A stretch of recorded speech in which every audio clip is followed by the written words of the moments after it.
Hello! We have one longer story today with 3 updates. Our story follows a man who was falsely accused at work and then is told he cannot sue. Well, the joke is on his employer because this guy does everything except sue, including running his own investigation to uncover what really happened. Story 1. I held a management position at a company. I asked a non management employee of the opposite sex to step into another room to discuss her performance, away from other employees. She was going through a divorce and had made a few mistakes. And while I didn't want to embarrass her, I did want to make sure the mistakes were addressed. She acknowledged it and thanked me. An hour later, I was escorted from my office by security and was informed by my boss that a sexual harassment complaint had been made, and proper protocol was to suspend me. I asked what it was and was told, "We need to investigate. I can't disclose that." He assured me that it shouldn't take long, and if I wasn't guilty of anything, I'd be paid for the time out. I again asked what the accusation was and was told that as there was an ongoing investigation, I was not permitted to know. But if they had questions, I would be contacted. I wasn't happy, but knowing that I didn't do anything wrong, I left the building. Later that night, I received a notification on my phone that my email password was incorrect.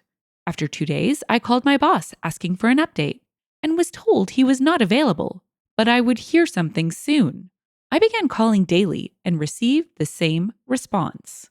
Finally, I received a letter in the mail informing me that I was terminated for exposing myself and requesting sexual favors from an employee. How did they not ask him his side? The employee listed was the young lady I had pulled into the side room. I immediately called up my boss and was told, "He is unavailable," and said to say the matter is closed. My buddy, the IT guy, messaged me on Facebook asking what happened as he'd been told to deactivate my accounts. When I told him the whole story, he replied, "You took her into the X room? Dude, there's a security camera in there. We keep Y in there, so we always have the camera on." Sure enough, he pulls the footage, and there I am, holding a pile of papers, pointing to them, and keeping my pants on the whole time. I left a message for my boss that the alleged incident occurred in a room with surveillance, and that I would be contacting an attorney and subpoenaing the video record. I received a call back 15 minutes later, asking me to please participate in a phone conference with him in HR. Oh, so now they're ready to talk to him. Well, that's nice. The conference went as expected. They didn't realize it had occurred in a room with surveillance. They have a zero tolerance policy that they have to enforce. You can't be too careful in this day and age. They regret that this didn't come to light sooner. Yeah, I bet they regret. They've already replaced me. And as it wouldn't be fair to terminate my replacement, as she's done nothing wrong, they don't have a job to offer me back. However, as a gesture of goodwill, they're going to pay me through my suspension, change my file so it reads that I voluntarily resigned, and provide me with a good reference. I replied that wasn't acceptable.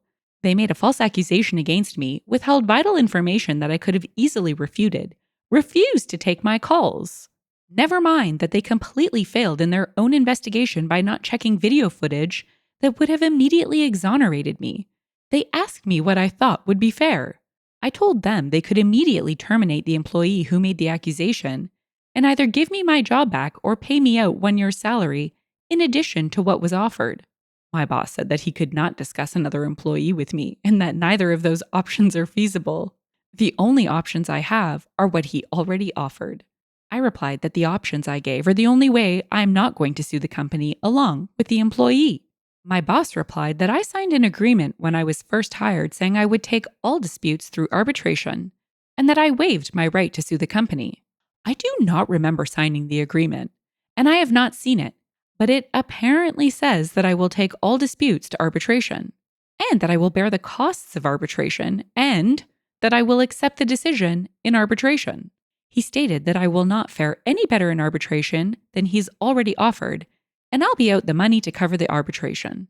I feel like I'm being bullied here, and don't think he would have scheduled a phone conference with such immediacy if he didn't think the company was vulnerable to a lawsuit. I'm waiting on a callback from a few employment attorneys. Do I have a case? Am I wrong to feel that this is unacceptable? Update 1. Quite a bit has happened in the last few weeks. A friend of mine at another company, after hearing what happened, told me his company had an opening. I applied, interviewed, and at the end, the manager asked me what I like to be called. 2 days later, I got a call saying they'd gone with another candidate. My friend admitted to me that he'd gotten some flack for recommending me. Apparently, HR had worked with one of the employees at my former company and called the employee to ask what the deal was with me. To which the employee responded, "He got fired for sexually assaulting a subordinate. I think he's actually being charged criminally." I'm literally crying as I type this. It's a nightmare that won't end. Long story short, I lost it. Called up my old company, boss wouldn't get on the phone with me. Had an attorney draft a letter of demand and send it off. Had another phone conference scheduled. They once again regret that an employee provided a reference outside of the prescribed channels. The employee was coached on the proper way to handle such requests. My attorney informed them that in addition to wrongful termination, we would be adding defamation to our complaint against them. They insist that they have not broken any laws and they cannot control the actions of an individual employee who went against company policy. So we're at an impasse there. Either I move ahead against them or I walk away. At this point, I'm ready to drag this through court.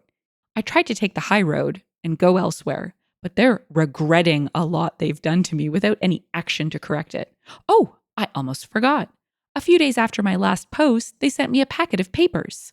Standard non-disclosure notifications, COBRA, and a blank copy of the arbitration agreement for me to sign. Why a blank one, you ask? Well, it seems somebody up. They weren't making people sign when I was hired, and HR never bothered to have me sign when the agreement was implemented when I worked there. I, of course, have signed nothing that they sent me, including that agreement. I considered allowing arbitration if they pay the costs and I have approval over who is selected. But my attorney has advised not to do that. I wish I had better news to report. Things aren't as hopeless as they first seemed, but not as easily fixable either. As for the employee who made the accusation, I know you're eager to hear, but at this point, I can't comment on what's happening there. Thanks for all of the advice and support so far. I promise to update when everything resolves, if not sooner, as much as I can. Update 2. Everything has resolved, and I've been wanting to give you guys an update, but had to wait until my lawyer gave me the okay to talk about things. So let's start from the beginning. I pulled one of my direct reports, Deborah, into another room to discuss a few mistakes she made, but did not discipline her further. After this, she went to Joyce, one of the managers above me, but not in my direct line of report, equal to my boss in terms of reporting structure. When Joyce heard that I had taken Deborah into another room without any witnesses, she said to her that it was unprofessional. Apparently, her exact words were, "You could accuse him of being inappropriate with you, and I would have no choice but to believe you." This was repeated several times with a strong emphasis on no choice. Joyce then asked Deborah if I had been inappropriate with her. She apparently said, "It will only happen again if you don't speak up now. If you do now, we can take action." Taking the not at all subtle hint from Joyce, Deborah accused me of exposing myself to her, and I was placed on leave pending an investigation. Joyce immediately sent out an email that nobody besides the secretary was to speak with me without an attorney present, and told the IT guy, Paul, to deactivate my access. James, my boss, had a resume from Terry, an employee in Joyce's department, applying for my job before close of business that day, and she was hired. Paul and I talked. He provided me with video proving my innocence. The company continued to stonewall me and refused to talk to me. When they did, they attempted to push me into arbitration and to retroactively sign an arbitration agreement. I cut my losses, took another job, and was ready to move on. Sandy, an employee in Joyce's department, broke protocol, talked to HR at the new company, told them I had sexually assaulted a subordinate, and cost me that job. So that brings us up to date. My attorney and I launched a civil suit against the company and Deborah. Bet you're wondering how I know the above. Well, good old Joyce said she'd protect Deborah if she came forward. Unfortunately, that only extended to her job. So when she was named individually in this suit, corporate told her they would not be providing her an attorney. After realizing that she'd be putting her house up for collateral, She was all too willing to throw Joyce under the bus. Joyce went to Paul, the IT guy, who was one of her reports, and gave him a list of footage to be procedurally wiped as part of an archive clear-out. He pointed out that the incident with me was on that list and part of an ongoing investigation. Joyce told him that it was no longer needed and to go ahead and wipe it. He refused, citing the fact that it would still be requested in the event that the suit moved forward. She told him to pack his things as he was being terminated for insubordination. He called the company attorney and informed her what had happened. Update 3. Several things happened at once, so I'll try to keep them as chronological as I can. Deborah's attorney contacted mine stating that, conditional on me dropping the suit, she would admit that she lied and explain what went on behind the scenes. Dana, the company attorney, got the call from my attorney with the details from Deborah after she finished talking with Paul about him being terminated for refusing to destroy evidence. Deborah and Joyce were terminated for cause that day. Yes. Paul was told that his job was safe. Nice. My attorney received a call, and it was made clear that the company didn't want this to go any further and wanted to talk settlement.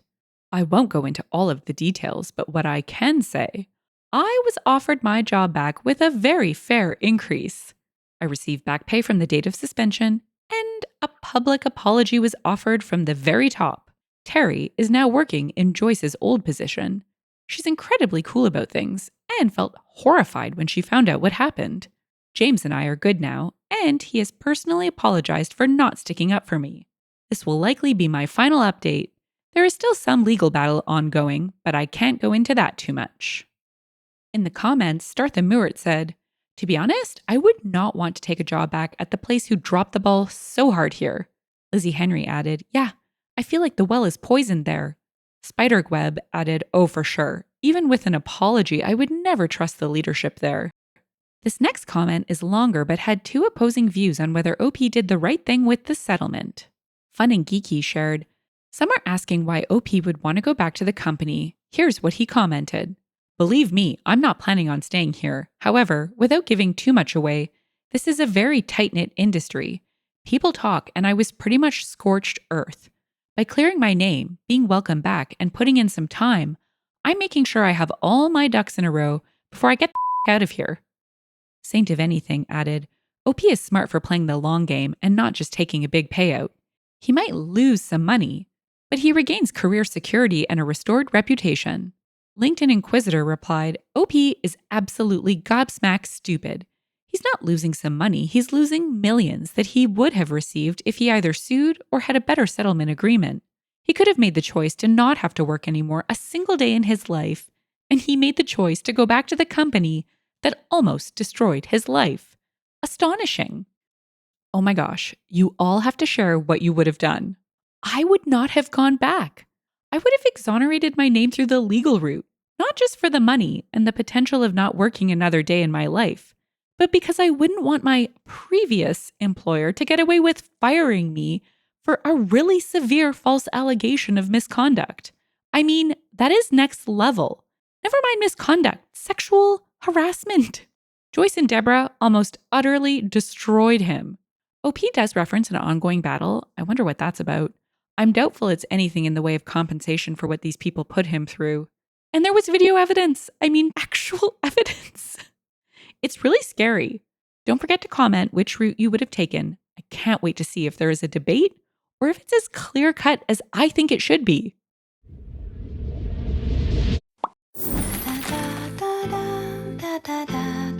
If you've enjoyed the story and would like to hear more, consider liking, subscribing, and leaving a comment. Thanks, and bye for now.